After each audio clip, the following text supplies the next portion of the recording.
اپنی نظر اور شرمگاہ کی حفاظت کریں۔ اس دور کا سب سے بڑا فتنہ یہ ہے کہ نگاہیں پاک نہیں رہی، نگاہیں غلیظ اور گندی ہو گئی، شرمگاہوں میں وہ تقدس نہیں رہا ہے۔ حضور علیہ السلام نے ارشاد فرمایا، من زنا زنیا بہی ولو بہی تانے دارے ہی، جس شخص نے زنا کیا یہ عمل اس کے گھر بھی لوٹے گا اگرچہ اونچی اونچی دیواریں کیوں نہیں کر دیتے۔ یہ مکافات عمل ہے۔ گندم از گندم بروئت جو ز جو، از مکافات عمل غافل مشو۔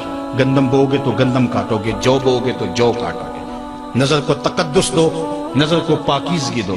حضرت لقمان حکیم کہتے ہیں کہ میں کئی نبیوں سے ملا ہوں، کئی نبیوں سے ملاقات کی ہے، اور میں ان سے دو دو چار چار باتیں جمع کی ہیں، اور ان ساری باتوں کو میں نے جمع کر کے 100 باتیں جمع کی ہیں، اور ان کا پھر میں نے خلاصہ تیار کیا ہے۔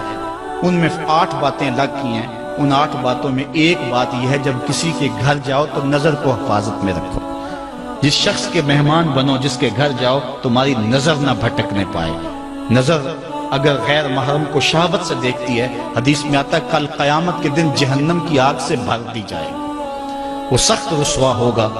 آج میڈیا کی آوارگی اور انٹرنیٹ پہ جو کچھ ہو رہا ہے، ٹیلی ویژن اور سینما جو بدتمیزی پھیلا رہے ہیں، اور موبائل پیکج جس طرح بے حیائی کو فروغ ہو رہا ہے، ہم اس کے خلاف پوری قوت کے ساتھ بند باندھیں۔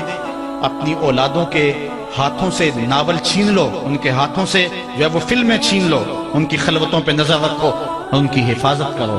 جس شخص کی نظر پاک نہیں ہے، اس کے من میں طہارت نہیں آ سکتی ہے۔ دل پاک نہیں ہے، اس کو جو ہے وہ باطن کا نور نصیب نہیں ہو سکتا۔ وائے قوم کشتائے تدبیر غیر، کار او تخریب خود تعمیر غیر۔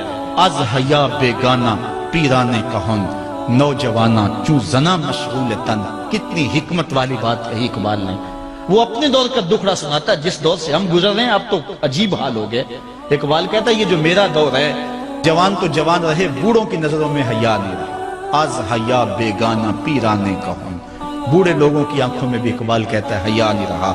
نوجوانہ چوں زنا مشغول تن، اور نوجوان عورتوں کی طرح اپنے تن کے ساتھ لگے ہوئے ہیں، اپنے تن کو سنوارنے میں ہر وقت کنگھی پٹی میں لگے ہوئے ہیں۔ یہ مردوں کا کام نہیں ہوتا، یہ دلیروں اور بہادروں کا کام نہیں ہوتا، یہ عورتوں کے وظیفے ہیں۔ در دل شاں آرزوہا بے ثبات، مردہ زائن از بطون امہات۔ ان کے دلوں میں آرزویں کوئی اور ہی ہیں، اور ماؤں کے پیٹوں سے مردہ جنم لے رہے ہیں۔ دخترانے او بزلف خود اسیر، شوخ چشموں خود نماؤ خود دگیر۔ اور قوم کی بیٹیاں اپنی زلف کی خود قیدی ہو چکی ہیں، اور ہر وقت جو ہے وہ اپنے آپ کو آئینے میں دیکھتی رہتی ہیں۔ ساختہ پرداختہ دل باختہ، ابروان مثل دو تیغ آختہ۔ وہ جو گھر کی رونق تھی، جو آبرو اور حیا کا دوسرا نام تھا، آج وہ دل پھینک قسم کی ہو گئی ہے۔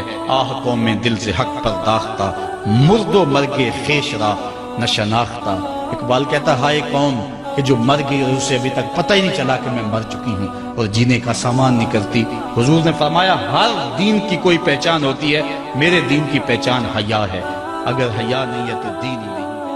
ہم نے جس دور میں اپنے ماں باپ سے دین سیکھا تو اس وقت اتنے فرقے بھی نہیں تھے، نہ بات بات پہ شرک کے فتوے لگتے تھے، اور نہ ہی لوگ دین کو کاروبار بنائے ہوئے تھے۔ اس وقت کوئی کھڑا ہو کے نعت بھی پڑھتا تھا تو اس کی آنکھیں بند ہوتی تھیں اور تصور مدینے کی گلیوں کا طواف کر رہا ہوتا تھا۔ اور اگر کوئی پیر طریقت تھا تو اس کا مقصد مخلوق کو اللہ تک پہنچانا تھا، لوگوں کا دل اپنی جانب موڑ کے مائل کر کے اپنی جیب گرم کرنا مقصد نہیں تھا۔ اس وقت عالم دین لوگوں کی عقیدتوں کو سمیٹ کر کے، گھیر کر کے، اپنی عقیدت کے دائرے میں ڈال کر کے ان سے سطحی مفاد حاصل کرنے کا دھندا نہیں کرتے تھے۔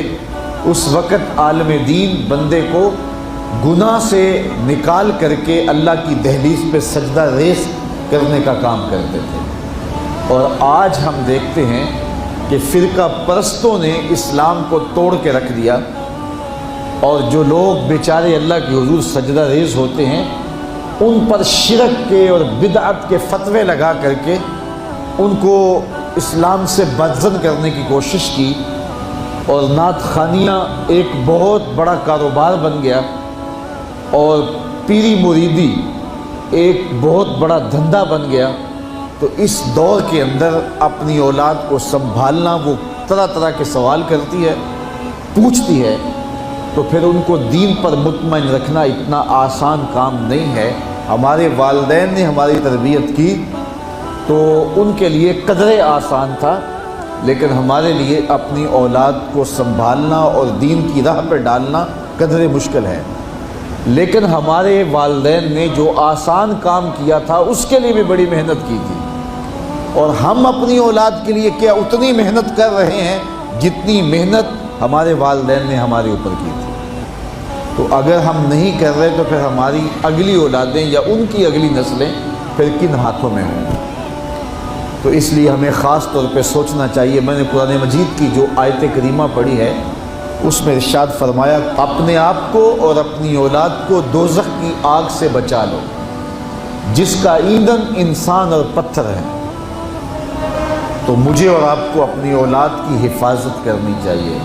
بعض اوقات ہم وطن چھوڑ کے یہاں آتے ہیں اس لیے کہ ہماری اولادوں کا مستقبل ٹھیک ہو جائے۔ ہم خود پردیس کاٹ لیتے ہیں، تنہائیاں کاٹ لیتے ہیں، اذیتوں سے گزر جاتے ہیں، لیکن اولاد راہ مستقیم سے بھٹک جاتی ہے تو ہم نے ان کی دنیا کی زندگی کی تو سنوار دی، لیکن جو حقیقی ابدی اور سرمدی زندگی ہے جو کبھی ختم ہونے والی نہیں ہے تو وہ برباد ہوگی۔ تو ہم نے اپنی اولاد کا بھلا نہیں کیا ہے، اپنی اولاد کا نقصان کیا۔ تو ہمیں چاہیے کہ ہم اپنی اولادوں کی حفاظت کریں، اور اولادوں کی حفاظت کیا ہے؟